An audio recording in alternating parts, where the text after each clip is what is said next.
prior to the inauguration of the present administration, there were a lot of concerns that arose following the election of that year. Then there was also issues around particularly the speech of the president that subsidy is gone immediately has a kind of an impact on everything. And not quite long after that, within a space of 6 months, there was also the regulation of the arbitrage in the foreign exchange. These two key important decisions has continued to define the way large numbers of Nigerians perceive the administration in terms of being more of neoliberalist in orientation than a masses welfare kind of administration.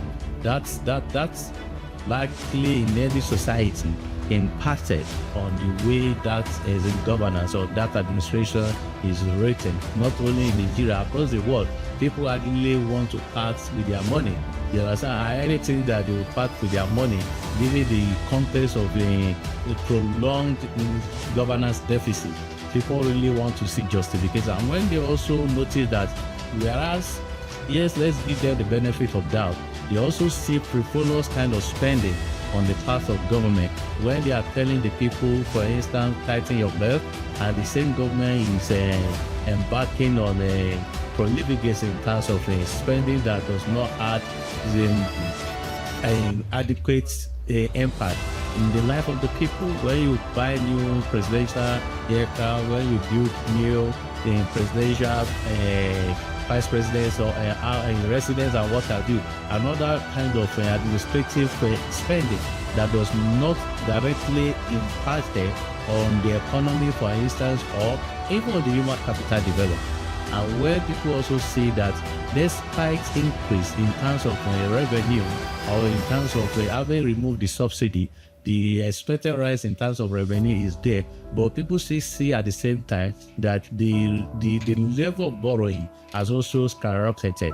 You understand? This in itself can give people that sense of worry that are we really in charge of what we think we are in charge? You understand? What is the government actually doing to turn things around?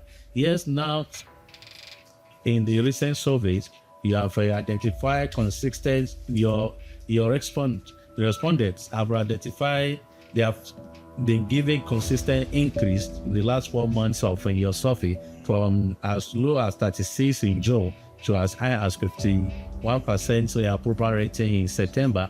Yes, as I said at the beginning of this discourse, that perhaps those little signs in terms of macro level kind of a turnaround.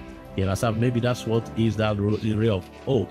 But as long as that has not been translated to the individuals in different communities, to corporate bodies in terms of their ability to invest, you understand, that also can be a key challenge. I will also say in between that period, the debates around the tax reform that the Tinubu administration has embarked upon, there's also a lot of uncertainty because maybe due to misinformation, disinformation, or lack of sufficient information, and what will actually goes into the regulations of this new tax by the January of 2026. All those things cumulatively might have shaped the thinking of the people.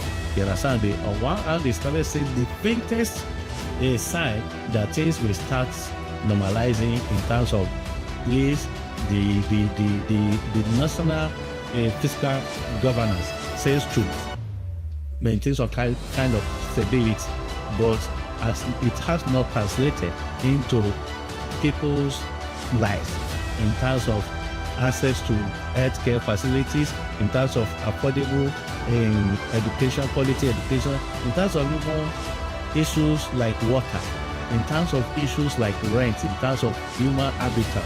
A whole lot of people still struggle to pay high rents yearly, and their income has not substantially increased to the level to match up with the with the rate at which, for instance, rent is increasing and most other essential necessity of life that people need to live their life. Those are core issues that governors and those that have the mandate to administer the state must pay particular attention to. Because the essence of government is to guarantee the greatest happiness, the greatest number of happiness.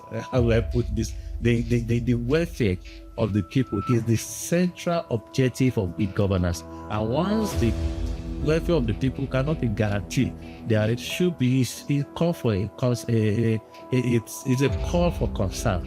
There must be serious intervention. And that is good that your report also identify issues around social protection.